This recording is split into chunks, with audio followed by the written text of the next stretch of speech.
You know, usually when we talk about a medical diagnosis, there's this expectation of precision. Right. It's very clinical. Exactly. It's almost like engineering. You break your arm, you get an x-ray, and there's that jagged white line. Yeah, the doctor just points at the screen and says, there it is. It's binary. It's broken or it's not broken. And, well, honestly, it's comforting because we desperately want things to be visible. We want them categorized. Like clean answers, yeah. But then you step into the world of human psychology, right? Yeah. Or spiritual rebellion and national collapse. And suddenly, that x-ray machine is totally useless. Oh, completely useless. The diagnostic landscape gets really murky. Because, I mean, how do you diagnose the soul of an entire nation that is actively self-destructing? It's a great question. And how do you treat a terminal spiritual illness when the patient, when they outright refuse to acknowledge they're even sick? Right. And that is the exact diagnostic nightmare we are looking at today in this deep dive. We are jumping into Isaiah chapter 44. Which is such a massive, pivotal text. It really is. Okay, let's unpack this. To set the stage for you, if you're listening, it is roughly 700 BC. The geopolitical world is essentially on fire. Totally unstable. Yeah.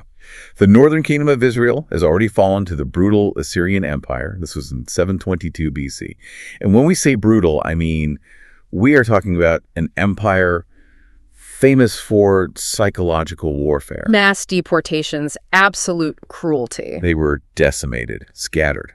And now the southern kingdom of Judah is drifting, just dangerously and stubbornly, to their own devastating exile. To Babylon, which hits in 586 BC. Exactly. So they are people staring down the barrel of a national catastrophe. They are standing on the precipice of losing absolutely everything that gives them their identity. I mean, think about the psychological weight of that for a second. It's crushing. They are about to lose their land, their temple, which, by the way, was the literal center of their universe. Right. It wasn't just a building. No, it was everything. Their king, their basic freedom, all gone. And into this terrifying historical moment steps the prophet Isaiah.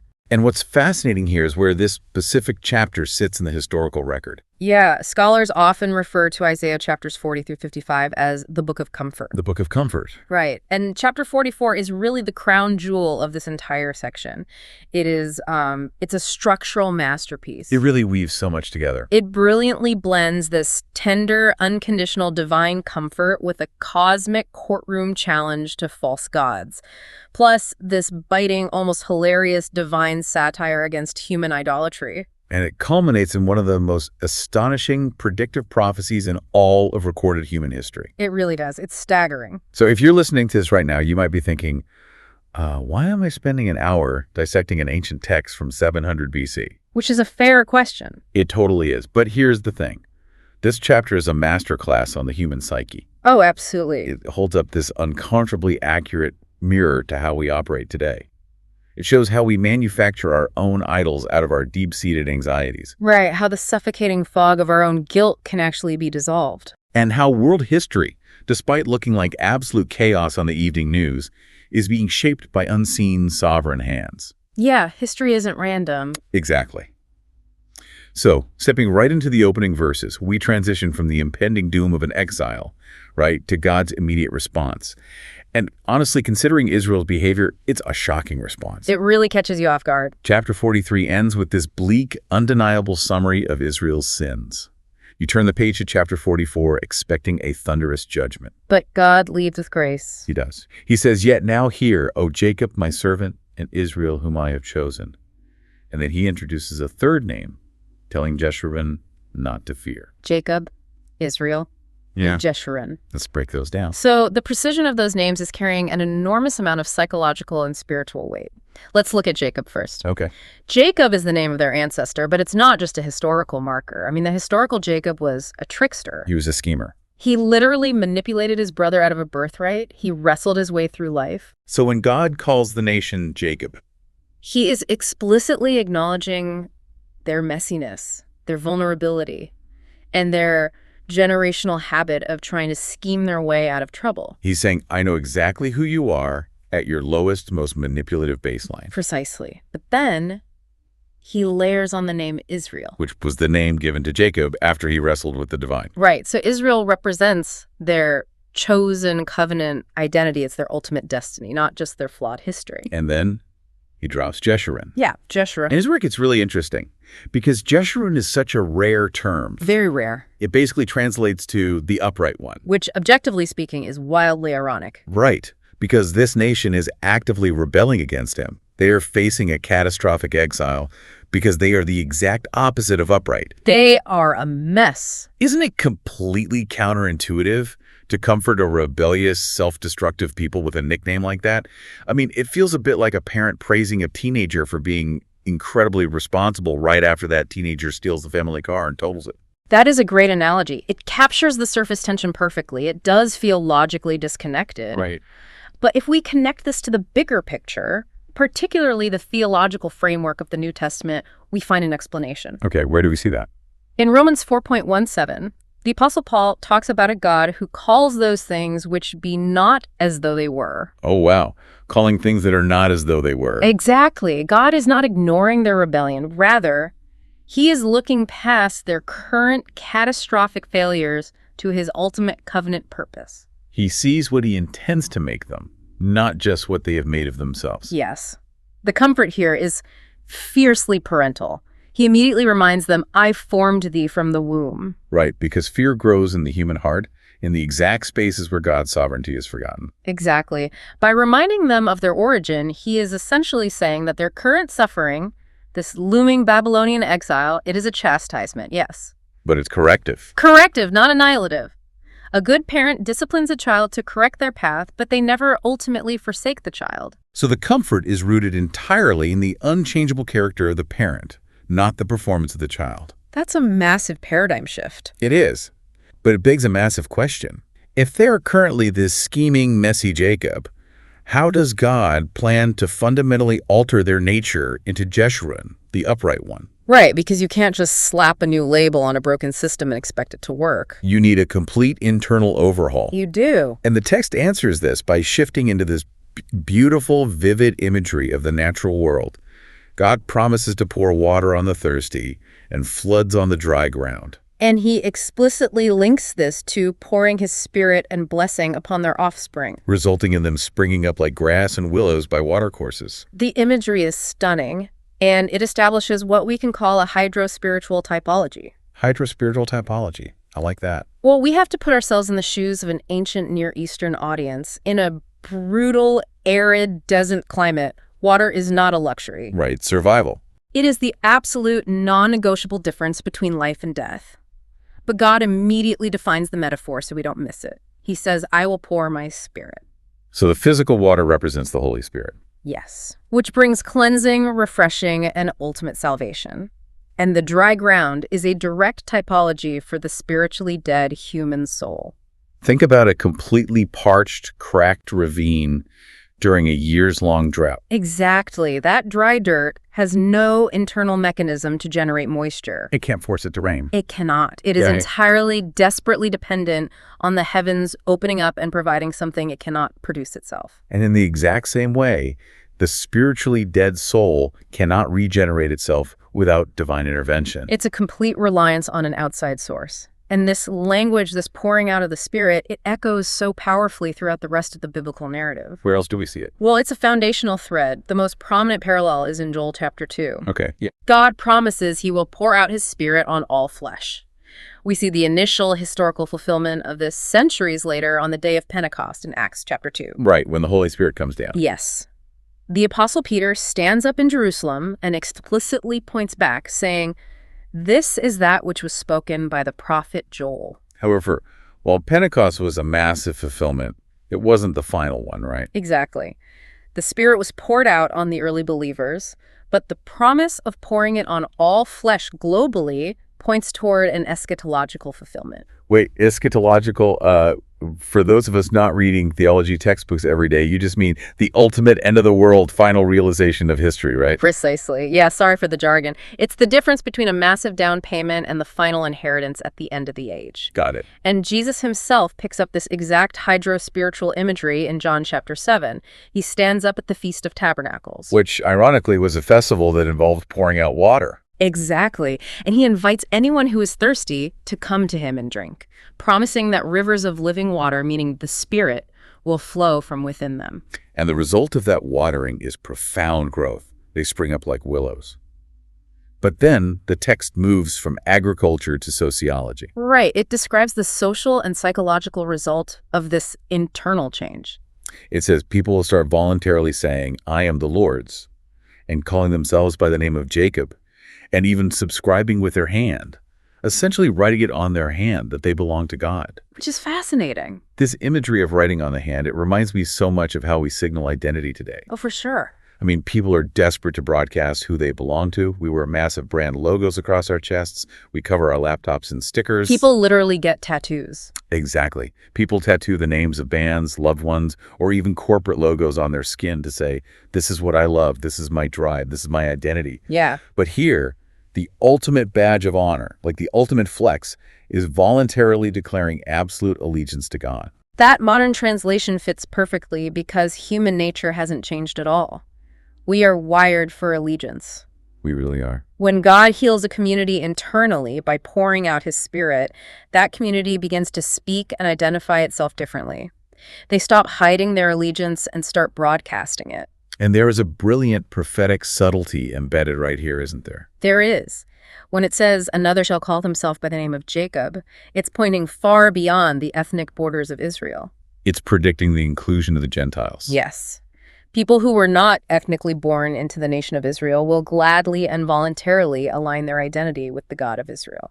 The Apostle Paul expands on this beautifully in Ephesians 2 and Romans 11. He really does, detailing how outsiders, strangers to the covenant, are grafted into the family tree.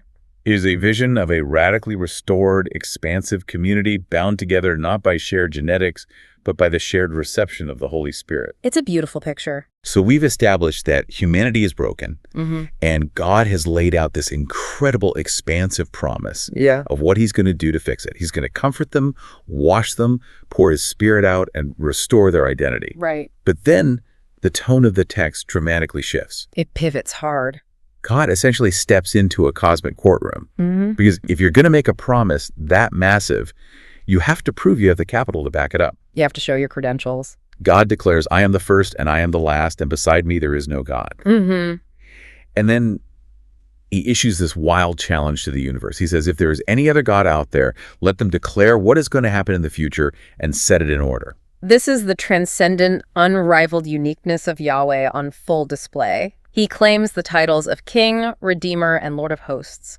But that specific phrase, I am the first and I am the last, that is the bedrock. It really is. It signifies that he is uncreated, eternal, and absolutely sovereign over the entire continuum of time. He precedes history and he concludes history. And if we pull the lens back to look at the entire biblical canon, there is a massive Christological sighting right here. Oh yeah, talk about that. So in the book of Revelation, specifically chapters 1 and 22, Jesus Christ appears and claims this exact word-for-word title. Jesus declares, I am the Alpha and the Omega, the first and the last. Wow. So for a first century Jewish reader, thoroughly educated in Isaiah 44, that was huge. It was an unmistakable, explosive claim to full deity. Jesus is appropriating the exclusive, fiercely protected title of the Yahweh of the Old Testament. That is a massive theological claim. But let me push back on the courtroom argument itself for a second. Sure, go for it. God is essentially saying, I'm the only God, and the proof is that I know the future. But to a skeptical listener, whether they're sitting in ancient Judah or listening to this deep dive on their commute today, it's pretty easy to say you're the only God when you're the one writing the script. Right, people say it's rigged. Yeah. How does Isaiah actually prove this? How is this an effective, objective argument and not just divine circular reasoning? That skepticism is exactly what Isaiah anticipates and addresses. Because God's argument here is not just a loud, empty assertion of power. It is an argument strictly based on evidence by fulfillment. Evidence by fulfillment, okay. He is saying, I don't just predict the future like a fortune teller making a lucky guess. I declare it, and then I orchestrate the geopolitical realities of history to make it happen. And he challenges the false gods of Babylon and Assyria to do the same. Exactly. Show me your track record, he demands. Can your wooden statues prophesy a complex historical event centuries in advance and bring it to pass? And the answer, obviously, is a deafening silence. Nothing but crickets. God uses predictive prophecy as the ultimate apologetic to prove his divine ontology, his very nature as God. In verse 8, he anchors his people's comfort in this historical track record. He says, "Have not I told thee from that time, and have declared it? Ye are even my witnesses." He's telling Israel to look at their own history. You have seen me do this time and time again. I am not asking for blind faith. I am asking for evidenced faith. So, having established that he alone exists outside of time and controls history, God then pivots again. And this is where it gets really interesting. He shines this harsh, mocking, almost theatrical spotlight on the alternatives. If God is the ultimate creator of humanity, what happens when humanity tries to play creator? It goes terribly wrong. Isaiah takes us on a tour of an ancient idol maker's workshop, and the level of detail is just a brilliant satirical expose. It's so vivid. He describes the blacksmith working in the hot coals with his tongs and hammers, using all his physical strength to forge a god, until the blacksmith himself is hungry, thirsty, weak, and faint. The irony is immediate, and it is biting. The human being is attempting to forge a divine entity, right? A source of ultimate, infinite power. But the very act of manufacturing this god completely exhausts the human. Right. The creator of the idol is limited, frail, and entirely bound by biological necessities like hunger and thirst. Isaiah is forcing the reader to ask a really gusset question. How can a weak, fainting, biologically dependent creature possibly manufacture a god that possesses the power to save him? It defies basic logic. It's completely irrational. And Isaiah doesn't stop there. He moves from the blacksmith to the carpenter. And the satire just gets sharper. Oh, the carpenter scene is amazing. The carpenter measures out a block of wood with his compass and his planes. He cuts down a cedar or a cypress or an oak, trees that, by the way, the true God sent the rain to nourish in the first place. Exactly. The carpenter takes this wood and he uses half of it to build a fire so he can warm himself and bake some bread. Just practical stuff. And then, with what Isaiah literally calls the residue, the leftovers, the scrap wood that wasn't good enough for the fire, he carves it into the shape of a man. And he bows down to his own scrap wood. He prays, "Deliver me, for thou art my God." It is the absolute theater of the absurd. The satire strips away the religious mysticism and exposes the raw, embarrassing lack of logic in idolatry. It really does. The craftsman takes a completely mundane utilitarian object, a block of wood. It's the exact same chemical substance he just used to cook his dinner and heat his home. But by applying his own labor, his tools, and his imagination to the leftover scraps, he attempts to elevate it to the status of the divine. He spends his time, his talent, and his money to create what the text essentially reveals to be a beautiful nothing. Here's where it gets really interesting, though, because this isn't just an ancient stand-up routine mocking statues. No, it's much deeper. It is a profound psychological diagnosis of the human condition. It exposes the ultimate role reversal. How so? The creature, the human, is attempting to become the creator by manufacturing a god. But simultaneously, the human is treating this new divine object as something that needs to be carried, fed, dusted off, protected from the rain, and managed. You are creating a god that is infinitely needier than you are. And that needy, fragile God you just described is exactly what makes verse 18 so devastating.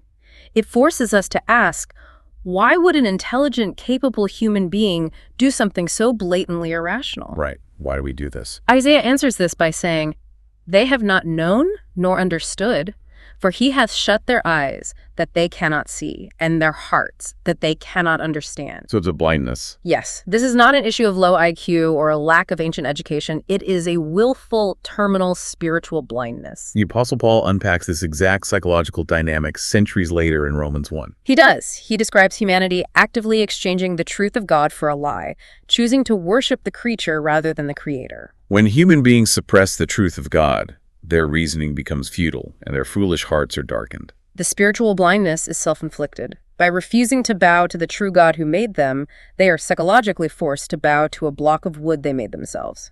And Isaiah sums up this tragic state in verse 20 with such a haunting, visceral phrase. He feedeth on ashes.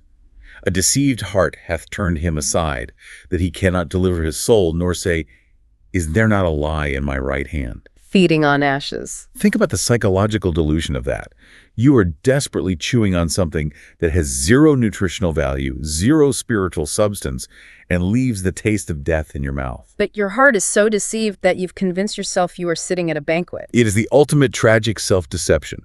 When you place your absolute trust in something that has no inherent life, you are literally consuming your own destruction. The idol promises you the world, it promises security, it promises identity, but it delivers absolutely nothing but ash. Now, if you're listening to this, it's really easy to distance yourself, right? You might think, well, I'm not a 7th century BC carpenter. Yeah. I don't have a wooden statue of a fertility god in my living room that I pray to. Right, we think we're past that. But the psychological mechanism is completely identical today. What are our modern blocks of wood? What are our residues? Oh, we have so many. It's our careers, our hyper-curated digital personas, our bank accounts, our political affiliations, our technology. Yeah, we take the raw materials of this modern world, things that are meant to be purely utilitarian, like the wood meant to bake bread, and we elevate them to ultimate things. We look to our 401k to provide the existential security that only God can provide. Precisely. The human heart is an idol factory. We take a fundamentally good thing, like a career or a relationship, and we make it a God thing. And the moment you make a good thing a God thing, it inevitably turns into a destructive thing because it cannot bear the weight of your soul. It's like, imagine you build an incredibly high-tech smart home system. You wire the entire house yourself, you program the thermostat on your phone, you set all the algorithms for the lights and the security cameras. Okay, a great, useful system. Yeah, it's useful. But then when your life falls apart, when you get a terminal diagnosis or your marriage shatters, you fall to your knees in the hallway and literally beg the thermostat to save your soul. It sounds insane when you put it like that. But that is the exact mirror Isaiah is holding up to human folly. We beg our careers for a sense of ultimate self-worth. We beg our bank accounts for eternal security. We are bowing to the thermostat we programmed ourselves. That captures the absurdity perfectly. And the tragedy is that the modern idol, just like the ancient wooden idol, it cannot speak, it cannot comfort, and it certainly cannot save. When the real crisis comes, your bank account cannot forgive your sins. No, it can't. Your social status cannot offer you eternal life.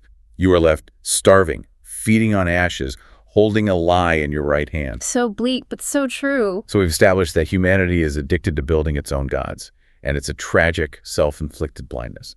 But how does God break a psychological spell that deep? Right. How do you cure a patient who is actively feeding on ashes but thinks they're perfectly healthy? This brings us to verses 21 through 23, where we see the mechanics of mercy. God commands Jacob to remember him, and then delivers what has to be one of the most stunning promises of grace in the entire biblical text. It's breathtaking. Verse 22, I have blotted out as a thick cloud thy transgressions, and as a cloud thy sins. Return unto me, for I have redeemed thee. And the moment God declares this, he commands the heavens, the earth, the mountains, and the forests to break forth into singing. Let's talk about the metaphor of blotting out, because it is incredibly rich. It is deeply rooted in the legal and financial customs of the ancient Near East. When someone incurred an unpayable financial debt, that debt was literally recorded on a wax tablet. Like an ancient ledger. Exactly. When the debt was finally paid or canceled, the creditor would take a stylus and smooth over the wax, completely wiping the tablet clean. The record was blotted out. It physically no longer existed.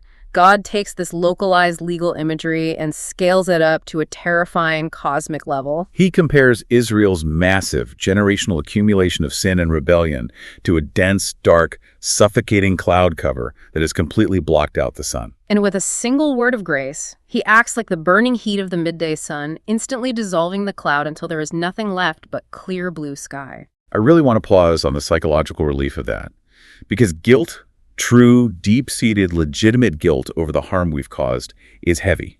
It is oppressive. It isolates you. Imagine having a completely ruined digital footprint.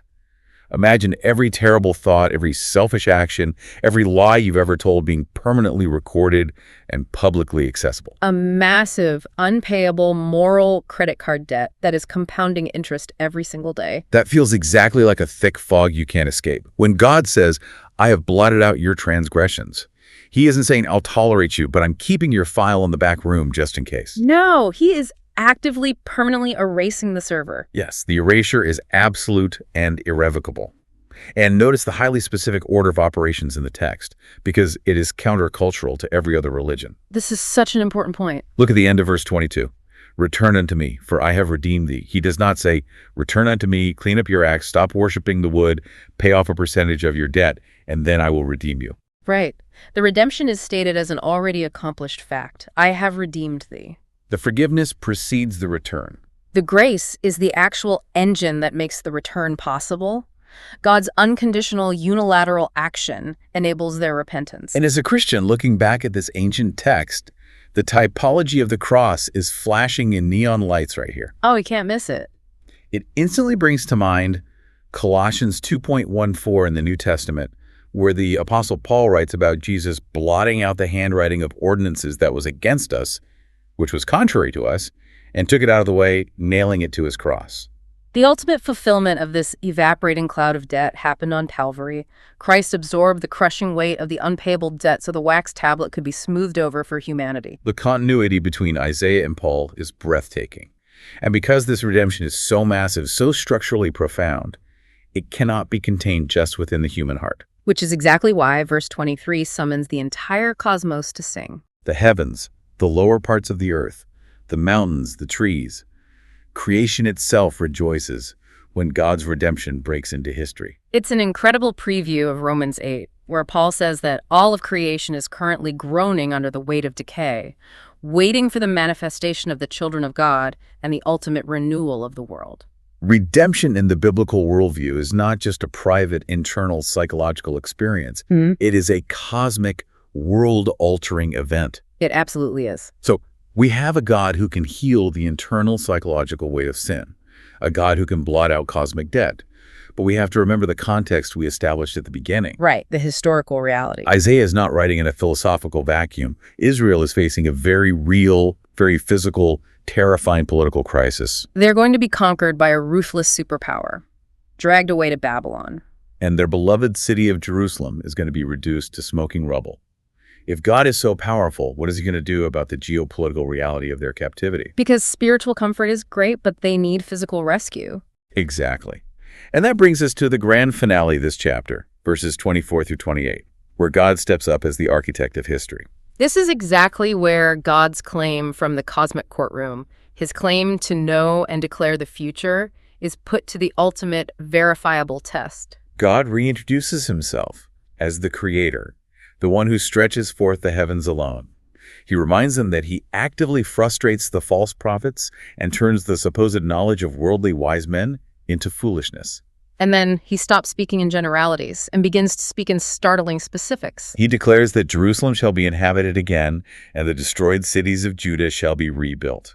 He speaks to the deep waters and says, "Be dry, and I will dry up thy rivers." And then in verse 28, God drops an absolute historical bombshell. That saith of Cyrus, he is my shepherd, and shall perform all my pleasure. Even saying to Jerusalem, thou shalt be built, and to the temple thy foundation shall be laid. He actually drops a specific name, Cyrus. And from a historical perspective, that is a massive anomaly, right? Because Cyrus isn't even born yet. The magnitude of this specific prophecy is staggering.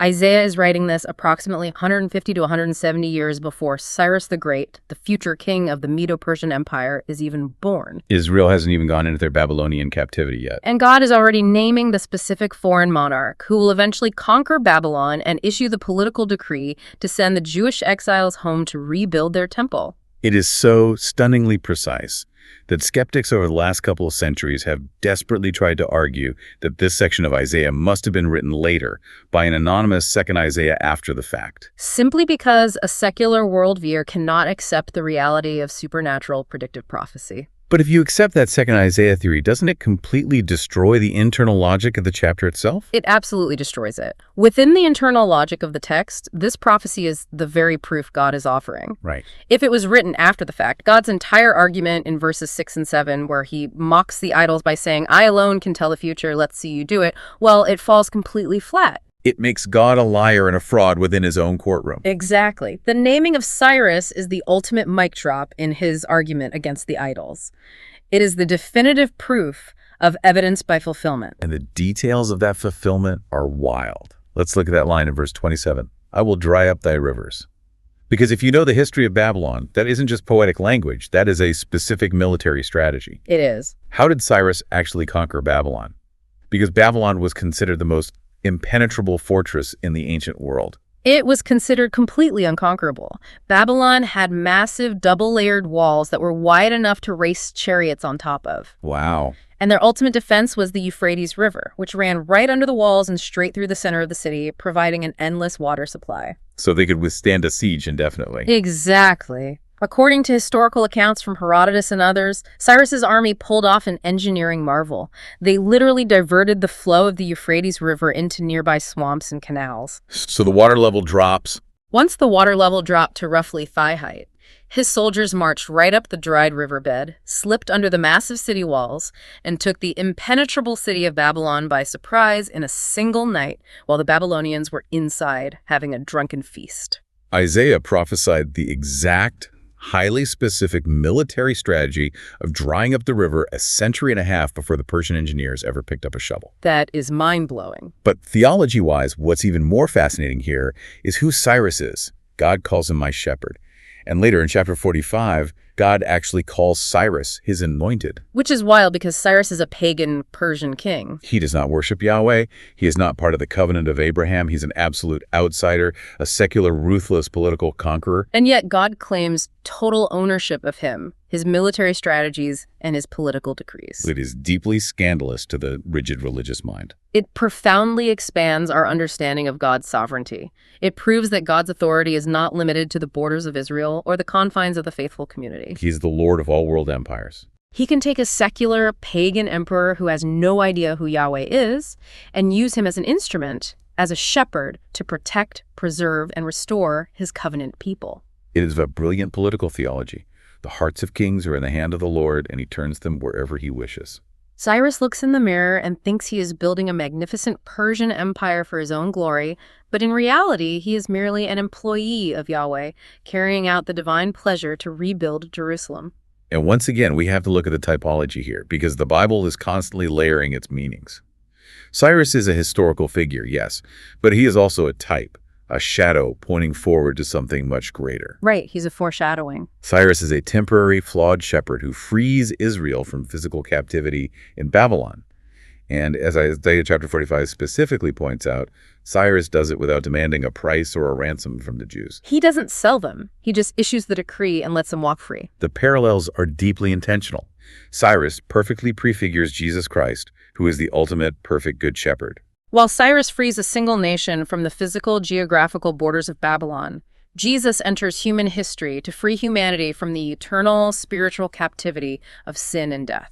And just like Cyrus, Jesus accomplishes this liberation without requiring us to pay a ransom.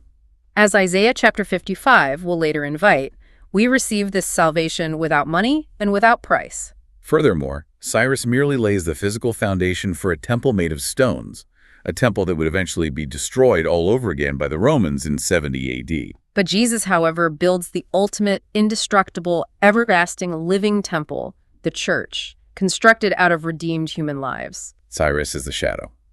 Christ is the substance. Beautifully said. Okay, let's pull all of these massive threads together because we have covered an incredible amount of ground today. We really have. We started with the tender, intimate comfort of a God who knew us in the womb, a God who looks at a vulnerable, scheming Jacob and calls them the upright one because of his unyielding grace. We walked through the hydro-spiritual typology of pouring out the Spirit on dead, thirsty ground.